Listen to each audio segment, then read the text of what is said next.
राधे राधे दोस्तों। तो चलिए आज हम पढ़ते हैं 4 अक्टूबर का करंट अफेयर का question answer.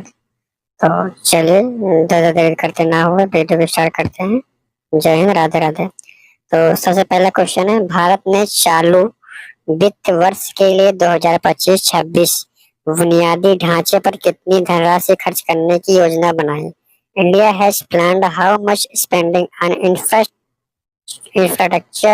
In financial year 2025-26। तो इसका सही आंसर हो जाएगा 11.21 लाख करोड़ रुपए का बजट पेश किया है।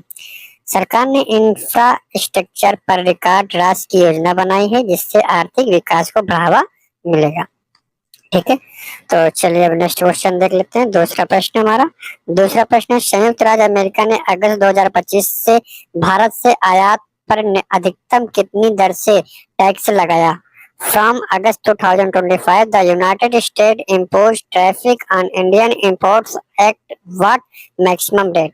इसका मैक्सिमम रेट कितना था? वो 50% इन्होंने लगाया, जो कर लगाया, जो टैक्स लगाया था 50% लगाया।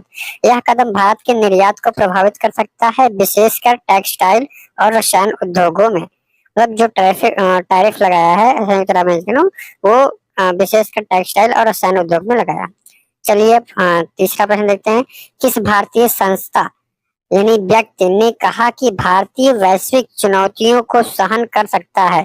विच Indian authorised person said the Indian can weather global challenge? ये आरबीआई गवर्नर ने कहा है। आरबीआई गवर्नर ने भारत की अर्थव्यवस्था की मजबूती और विदेशी मुद्रा भंडार की स्थिति के चलते यह बात कही है।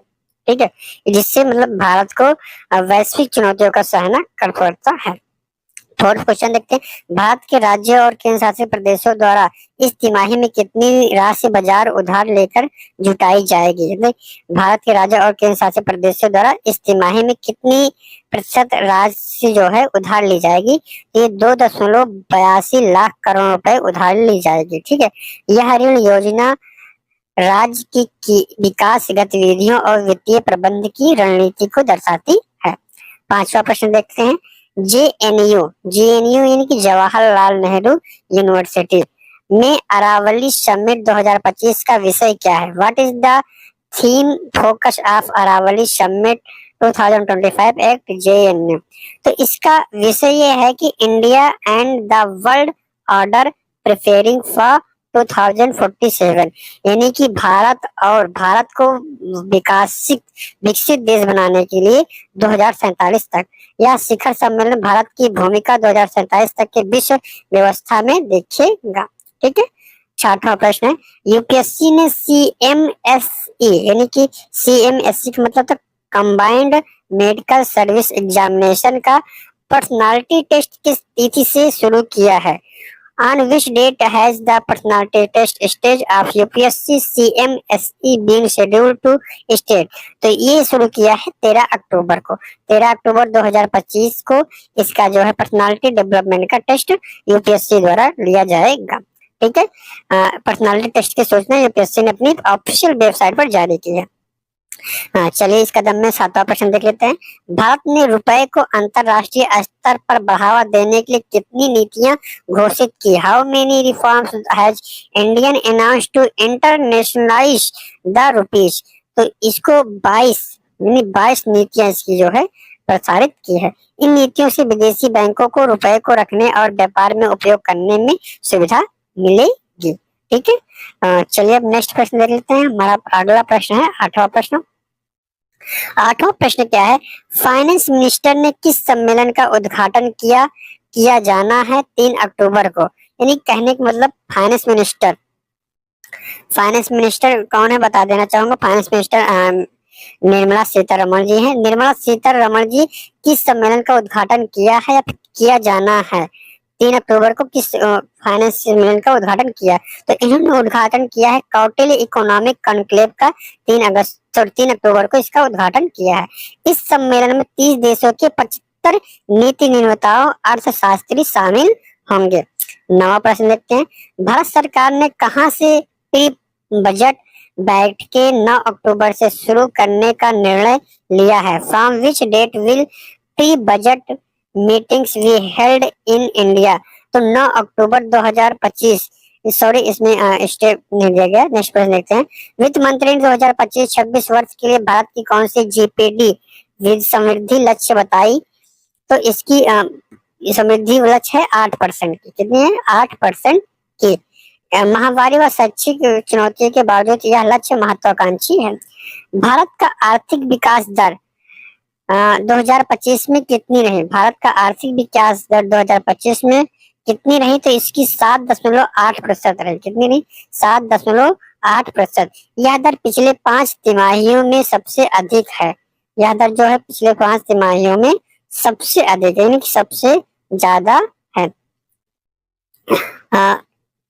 यह दर पिछले अब 12% देखते हैं। किस वर्ष भारत की आजादी की शताब्दी होगी जिसकी ओर विकसित भारत बाई 2047 विजन इशारा करता है?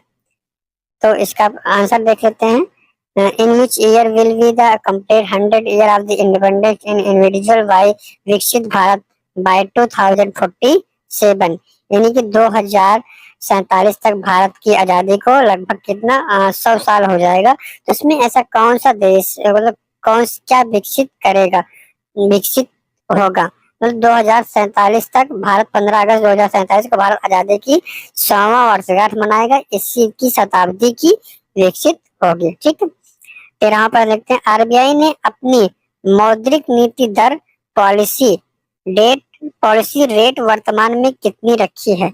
What is the current policy rate, interest rate of RBI? इसकी 5.5%, यानी 5.5%। इम्पोर्टेंट पॉइंट, आरबीआई ने इसे स्थिर रखा है और आगे कटौती की संभावना जताई है। भारत ने किन 2 देशों की मुद्राओं के साथ प्रत्यक्ष रूप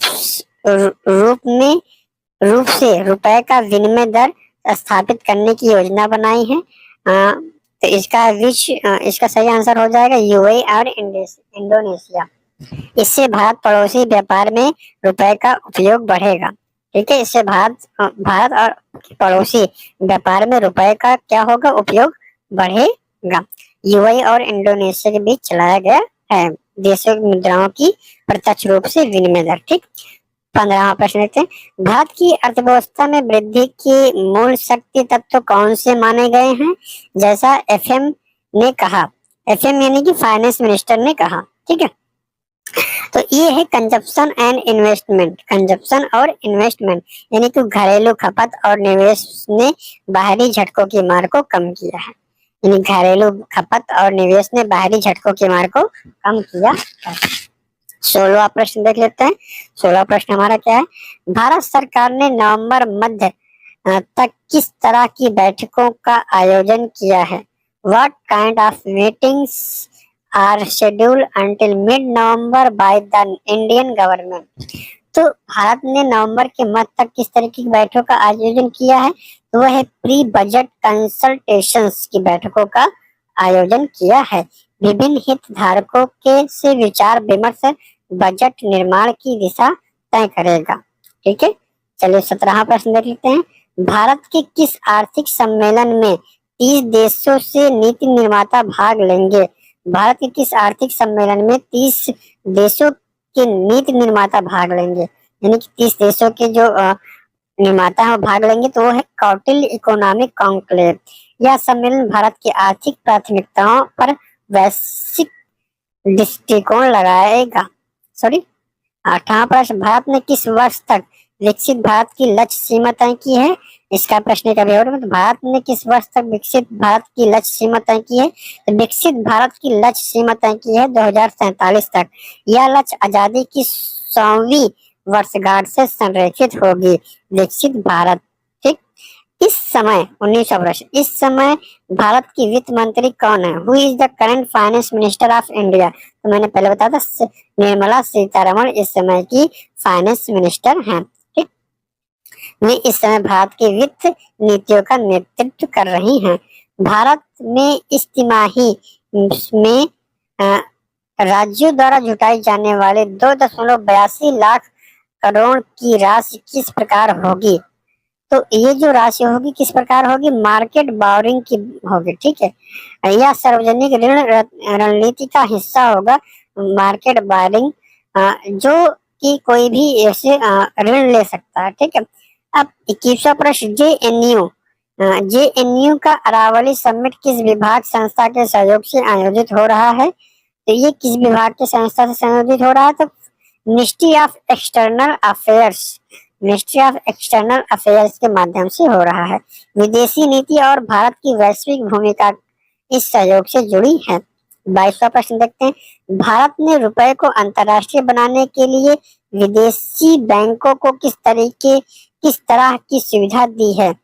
तो इन्होंने होल्ड रुपीज वास्ट्रो अकाउंट की सुविधा दी है। इससे विदेशी बैंकों द्वारा रुपए को संरक्षित और व्यापार में उपयोग करना आसान होगा। यानी कि जो भारत ने रुपए को अंतर्राष्ट्रीय बनाने के लिए विदेशों में बैंकों को इस तरह की सुविधा दी है कि होल्ड रुपीज वेस्टो अकाउंट, यानी कि इसकी मतलब जो पैसे हैं इसको हम बैंकों के रुपए को संरक्षित कर और व्यापार में उपयोग करने के लिए आसान होगा। ठीक है। चलिए 23वां प्रश्न देख लेते हैं, आर्थिक सम्मेलन, यानी कि आर्थिक सम्मेलन जो शुरू हुआ है कौटिल्य इकोनॉमिक कॉन्क्लेव का आयोजन कहाँ हो रहा है? तो इसका आयोजन हो रहा है दिल्ली में। इम्पोर्टेंट पॉइंट यह है कि यह राजधानी से नीति और आर्थिक संवाद को सुविधाजनक बनाता है। ठीक है। जो आर्थिक सम्मेलन कौटिल्य इकोनॉमिक कॉन्क्लेव का आयोजन है ये दिल्ली में इस साल हो रहा है। ठीक। चलिए अब कुछ इम्पोर्टेंट पॉइंट पर नोट कर लेते हैं। सॉरी 25वां प्रश्न देख लेते हैं पहले। सॉरी 24वां प्रश्न, भारत की अर्थव्यवस्था को बचाए रखने में कौन सी दो दिल्ली नीतियां सहायक मानी गई हैं? तो कंजप्शन और इन्वेस्टमेंट, ये नीति भारत की आर्थिक स्थिति पर आधारशिला है। चलिए 25वां प्रश्न, कौन सी शीर्षक घटना भारत के मौजूद करंट अफेयर्स में शामिल है? तो ये है इंडिया प्लानिंग रुपीज इंटरनेशनलाइजेशन। यह कदम भारत को वैश्विक मुद्रा बाजारों के में स्थापित करने हेतु है। तो ये रहे हमारे करंट अफेयर के टॉप 25 क्वेश्चन आंसर। अब देख लेते हैं कुछ मुख्य पॉइंट्स, इसके मुख्य पॉइंट्स को हम अच्छे तरीके से देखेंगे।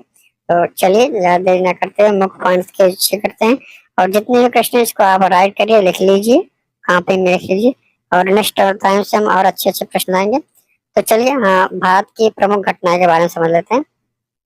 पहली घटना है आरबीआई की नई चेक क्लियरिंग नीति लागू हुई है। 4 अक्टूबर से भारत में चेक अब 1-2 दिनों में नहीं बल्कि कुछ घंटों में क्लियर होंगे।